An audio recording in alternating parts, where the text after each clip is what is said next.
Charlie Myers, Chief Technology Officer for Monumental Sports. Thank you very much for doing this. Thanks for being here. So a lot of interesting things for those that are not watching in the news. First of all, congratulations to Ovechkin and the Capitals for busting through Gretzky's record. Super exciting. Not done yet, right? He'll just keep on playing. You guys will get into the playoffs and a Stanley Cup on the way? We hope. Yep. And maybe 1,000 goals for him, right? Awesome. Love it. So Charlie, given that we're at the NAB show, we thought we would talk a little bit about Monumental Sports has been very busy the last couple of years, right? So we haven't really spent a lot of time profiling what you've done a few years ago with the RSN, and then we're going to obviously talk about what's happening this year. So can you tell the audience what's happened at the RSN and how is that influencing what's happening going forward? Yeah, I think if I go back to when I first started with Monumental Sports, August of 2022, we decided we were going to acquire the local regional sports network that our teams were on. And the reason for that was that as we started to think about our rights and how our teams were being presented, we thought we were the best folks to do that. But we didn't want a third party doing that, that I think, and Ted has said this before, and I always love this. He said that, we're public stewards of the teams. We don't actually own them. We run them because they belong to the city. They belong to the fans. So, for us, it was like, we're the best to be able to storytell. We're the best to create at home experiences for fans. So we bought the RSN. We built, in partnership with Diversified, a 5 control room, 4 studio, production facility, all 2110. At the same time, we moved origination to a different facility, and we built a TV Everywhere / direct to consumer RSN app, all within the span of about 18 to 20 months. We viewed that as an opportunity from my perspective as CTO, a place for us to stop the bleeding, to draw a line strategically on how we were going to build an enterprise. It just wasn't that here's RSN, it's separated, it's apart from the arena. It was, what's the strategy how we're going to unite this? How am I going to curate experiences for fans, whether you're in arena or you're out of the arena, that we're going to be able to create a platform that we can create those? Because in the end, what we do, it's all about fan experience, right? It's not about, the things that we're looking to, make tons of revenue on. Great thing, but it's about fan experience right off the bat. We want folks to, enjoy whether they're at home or they're in the arena, just walk away and just, have that feeling of like, wow, I feel like I'm part of that. And I think for us, it was this opportunity to draw that line and then talk about from an enterprise perspective. What Ted said to me when I was hired, Ted and Zach Leonsis, they say, turn us into an enterprise and turn us into a tech company. And that was the first opportunity to start that effort. And it wasn't a single thought. It was a strategic perspective that we looked at for next 10 years. How are we going to build this platform out? No tall order, right? Your job as CTO, you have a lot of pressure on multiple facilities inside the organization. Zach's been very public about not wanting to build just an RSN. He wants an ESPN look and feel. You have an ESPN look and feel with the regional sports network. What were some of the decisions that you had to make along the way and continue to make to keep driving that ESPN national network look and feel for a regional sports channel?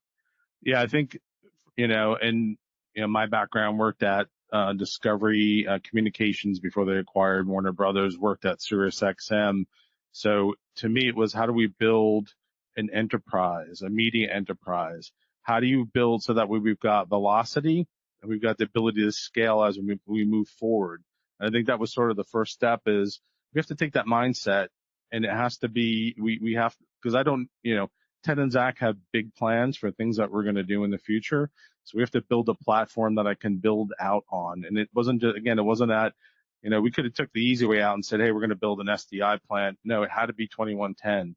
I want to, when they ask us to, flex up to 4K, 8K, right? Any of those, that we can easily do that. So, I think, end of the day for us, The opportunities were to build out this platform that as we start to move forward and we're being asked to expand, and not just from, a technical perspective, it was a physical. We did a great job, with Kartik and team on, getting that feel. I think it was for us explaining that we wanted that look and feel, what that was. And then, beyond that, again, it's like, what are the feature sets that you want? What are the things that we can do? Because I tell my team, I want to ruthlessly innovate. Anytime I touch something, we're going to innovate something, right? And that could be tech debt replacement. It could be, oh, we're going to do an upgrade. We're not just going to sort of do the same old, same old. So we take that mindset and think about every time, like things like, AI, generative AI. How can I leverage that? Who are the partners that are going to be agile and work with me? And I use that word partner because you're either a partner or a vendor. A vendor, you're a commodity. It's transactional. You're not thinking about strategy with me. You just want to sell me nuts and bolts. A partner worked on something that is we're locked arm in arm, and we're going to build and do great things. So from that perspective, it's like, think about 4K.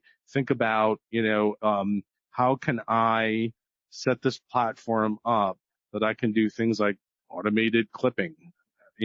How can we do things like being able to how can I use AI to be able to catch logos, whether it's in the arena, right? Or it's like advertising. What are those opportunities? So, we're really thinking a lot about setting that platform and then just, again, continually innovate. With all that innovation, you have lots of different teams covering AV, broadcast, the arena side, different technologies. You inherited a lot of technologies that were legacy, change management, huge part of your job. How do you approach, you're a 2110 bleeding edge facility, in some cases with software that's deployed for the first time, in your plants. What has been, how have you gotten the teams really to assimilate around all of these new toys that you guys are using every day on the air? It's been a challenge. I think, we really come together from two different sides of it. We have traditional broadcast staff that have really come from a true broadcast production background. And then I brought on folks that, for instance, we thought about, when I was at SiriusXM and we were building a 2110 plant, we thought about what are the industries that are just like ours, high uptime, bits fall on the floor, it's a ton of money being lost, and we're like, hey, financial services. So we started, finding folks that were in those types of areas. And I think where we've come is like, how do you get them to meet in the middle, right? And we've got folks that have either maintained or built 2110 facilities. So how do you take sort of the production workflow based folks and pair them up with folks that are used to running a 2110 plant and getting them to learn from one another? If you go into our broadcast operations center, there's two sides of it. One side is, traditional sort of live events, folks have got inbound feeds, they got outbound feeds. The back side of it is really turned into an IT knock. And my group is called technology, right? We're not broadcast, we're not IT, we're just technology. And the point is, I'm going to take those two sides of the room and get everyone to start to work together and learn each other's jobs over time. And I think, we brought somebody on who's here, who's got a good background in networking. She knows 2110. She's like the perfect person that we look at and go, I can put her, and she's doing it now, on each side of the fence. She's working on things in the arena network, and she's doing things for the, for the RSN, and that's exactly what we want. You've got that discipline in, it's just technology. So the challenge, we're getting there. I think also we're giving folks tooling to be able to get that path between the network layer and the orchestration layer. But, it just takes time, and it takes a lot of mentoring as we move forward to get there. Sure. And with that infrastructure, and Diversified as your partner, not your vendor, is working on, you've got your broadcast the primary feeds that fill the broadcast channel. Caps and Wizards, when the live games are on, replays of those games. But you're filling the air with other things because Ted and Zach are so focused on the local community and the local content. And so that's an area that we know at NAB and in all technology is an area of a lot of innovation because you don't have a lot of operating expense to spend. Technology is advanced quite forward in cloud. Mm-hmm. How are you using advancements there, almost as a departure from what you're doing in the RSN in the physical space to go tackle to tier 2 and tier 3 broadcasts? Yeah, we've looked at the way for us to produce more like high school basketball games are a perfect example. There's a lot of interest in that. The DMV is a hotbed for high school basketball. Folks like Kevin Durant have come out of that, out of some of the school systems there and the different AAU teams. Our opportunity is how do we leverage things like 5G, camera to cloud, and we've been beating this drum for the past 3 years with vendors. When can I do really simple 3-camera AI production, right? Put some business rules around it. Know when I can switch. When can I get, simple graphics? Start there because then I can take those folks that did, pushed a lot of buttons and I can get them. Now I've got 3 or 4 people that go to a site, set it up and run it. I can do more. And I can get more local coverage, that adds to, because live is what's king, right? In our business, it's all about live. We do a lot of news magazine material, right? We got a show, My Hometown with Rachel Nichols, a number of news magazines for our teams. So if you want to deep dive, go down the rabbit hole, you can. But I think in the end, how can I drive more live content? How can I use technology to push that forward? So that's really what we're looking at and again, you do it for high school, then we start to look at G League, we start to look at WNBA. When can I do that on a larger broadcast scale? And we talk about this too from a enterprise perspective on like generative AI. We're not looking to replace people. We want them to go to a higher level return on investment function that makes more sense. So I think that's where you think about somebody maybe who's like an EVS operator. What value can they do if I can automate that? What's the next higher level thing that's maybe closer to a fan that I can drive that? So look at how we cut that again, use technology to cut down on costs. So not that I save it, I can do more. Awesome. Thank you. So a little bit of an evolution, right? You have a new RSN, check. New team, new technologies, entirely new broadcast and network infrastructure. Yeah. Your playout strategy is solidified.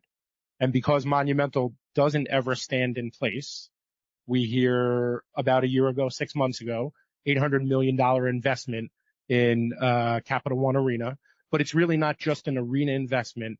You are investing in all of that area where the arena is located. Talk to everybody at NAB about how that project evolved, and then we'll go through some pretty pictures here. Yeah, we made a deal with DC government. It's roughly $850 million investment to, we call it a transformation of Capital One Arena. It's not just a physical transformation, it's a digital transformation. So we're planning out not only new spaces, you've seen some of the, that sizzle reel up front of some of the depictions with a lot of outside LED and really amazing experiences within the arena for fans. We're also planning from my team side, how do I make this and not only an extension of our production facility, so it's going to sit on the same orchestration layer, same kit that we did for the PCRs on the RSN side. Now it's an extension of that. So why would I do that? I can now start applying the same folks that do any of the RSN production can do any of the in-game entertainment. I cut down on my maintenance profile because everybody knows that kit, and I can strike some good deals. The other piece of it is now I've got flexibility. I could use that PCR when it's not being used at home for a Capital One Arena event. I can now do games there, right? Away games. I could do other events from there. Same thing. I can now flex into our RSN space when any of the PCRs to do in game if there was an issue. And then if I take it even further, we're looking at how do we make Capital One Arena, and I say this to my team all the time, it's a data first approach to the arena. How do we capture data? How do we use data to drive experiences? So we're looking at, a number of different technologies out there that help, again, drive fan experience. That could be wayfaring. That could be contextual offers, traffic management. We start to get a buildup in a space. I'll tell folks to go somewhere else. From a sponsorship opportunity, we have a lot of sponsors and partners that we work with. How can I figure out, we're a big federal IT town, huge federal, and in fact, we know the majority of Caps fans are all like IT guys from like Loudoun County, Virginia. And how can I make sure, and a lot of our sponsors are federal IT, based companies. How can I drive a 1-for-1 ad that is a win for the customer and it's a win for the sponsor? Those are the things that we're trying to figure out how we're going to move that forward. But again, it's almost everything that we did on the RSN for the production facility was sort of the baseline for this. These are the technologies that we're going to use, from storage, right? We virtualized everything. If you walk into a PCR, it's all zero clients. Nothing is a physical computer. And we did that because we knew that we wanted to flex into the arena like that. And we know the cloud is coming. We know it's going to happen, right? And we want to be ready to be able to essentially build a private cloud on premise, but then how do we flex in the public cloud when we need it? So yeah, a lot going on. Yep, for sure. So before we take a tour of the arena, just a quick chat about workplace technologies and how important it is in this world where some corporations don't mind employees working from home, other employees have a mix. Monumental has many different people from different teams, different organizations, and in this new facility under a single rooftop. You've been very vocal throughout our relationship about not only a common tech stack on your broadcast side, but workplace and AV technologies has been really important to you. Can you talk about that a little bit and how you're evolving the enterprise in that domain as well? I guess the best way to put it is if Ted's chief of staff can walk into a room and run a conference, set up a conference call or set up a meeting, then we win. It's sort of really is the KISS principle for us. So we try to simplify it, not get too ambitious with it, but at the same time, build out the right function for folks. So I think, we are a big believer in coming into the office. Our perspective is if we expect fans to come into the arena, then we have to be in work, right? We all have to collaborate. And we think that, quite frankly, from our experience, that we get the best communication with people being in person. So we're spending a lot of time building some new office space that comes with the acquisition of Gallery Place, which sort of connects up to the arena. You'll see that in a little bit, but how do we make sure that we're building spaces that are flexible, easy to use, but I think repeatable experiences, whether you're on the 7th floor or the 8th floor, or you're coming over to Capital One Arena North, which is a building where our production facilities sit, how to run the room. And my previous experience at other employers, people get way too complicated with it. And there's only this person knows how to run the executive boardroom, and it should never be that way. It should be really simple that anybody could do it. So that's been our sort of motto. And we're constantly telling, anybody that we work with, KISS principle, please, KISS principle. Don't get crazy. Great. All right. So let's walk through some pretty pictures here. Rebuild to the front entrance of the arena. What's happening here? Yeah, we're trying, when you think about an arena, and if you think about like how they all started, you just built it and people went to games. This is, been deemed by the city as an entertainment district. So this is all about, for us, how do we create inviting spaces for people to come, and have an evening or an afternoon, for a game. And how do you get spaces where people can gather and they can be social? When you think about the different ways that you attend games, it might be in a business setting, whether either you're a client or you're bringing clients to a game, maybe you're going with a family, and if you've got kids, you're bringing kids there, or maybe you're going with some friends. All three of those are very different experiences. And, that's how we here. It's just like, how do you create a space for people to meet? And I think in the end, when we talk about things that we want to do, we want to curate that experience to tell you what's the best way to get into the arena. And that's where we start to think about a new app about you buy tickets. Where's parking? Where should I tell you to park?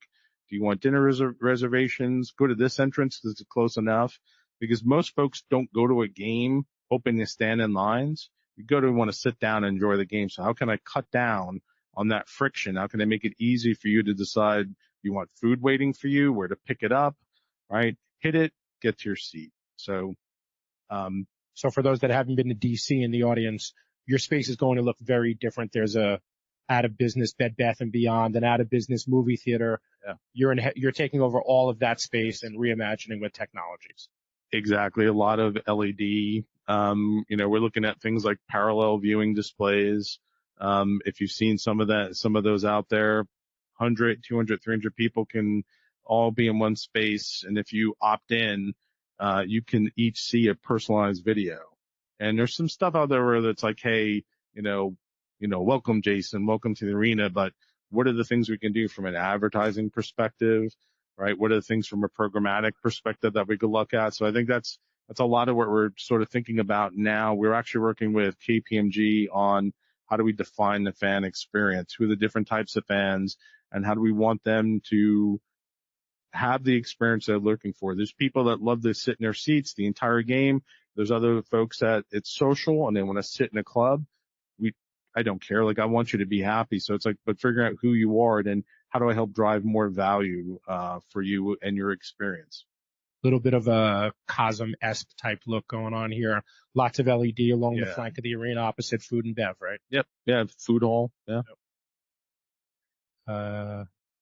This is very important to the company right now. Yeah, this is, sort of envisioning one of the clubs that we have. And today, a lot of them are just sort of open areas where people can gather. Again, we're trying to create more of a high-end experience for folks that is just not this, walking into a concourse, that if you want an experience where it's a lot more intimate, more of a going to a high-end, restaurant or venue, that you'll have that opportunity.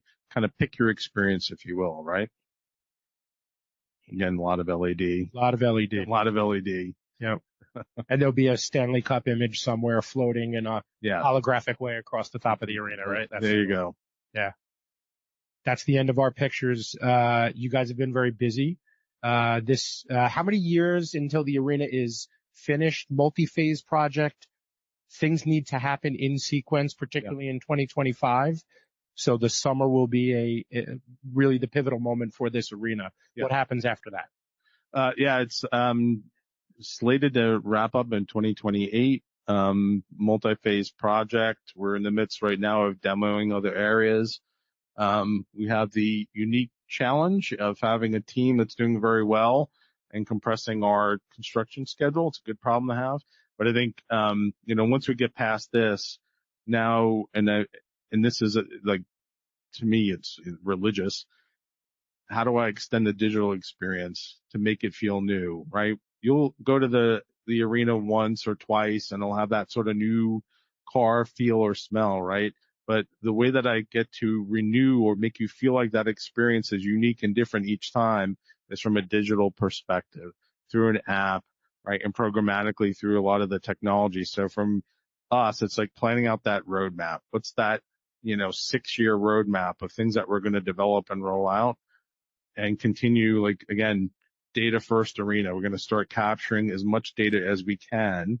And then how do we leverage that to create amazing experiences? I think, what makes us really unique is we own the arena, we own the teams, we own the RSN, right? I own the direct to consumer TV app. I can curate it, right? But I want to do that from data. It's not just about shotgun experience, sort of approach. It's all about being data driven and finding out each person's different on what they want to experience, right? Who are you? How can I build the best experience for you? So I think that's really the drive is, continuing that vision and seeing it through.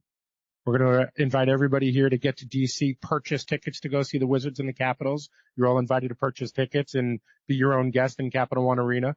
Can't wait to see you there. Charlie Myers, thank you very much. Thank you, Jason. Really appreciate it. Thanks for the opportunity. Thanks, everybody.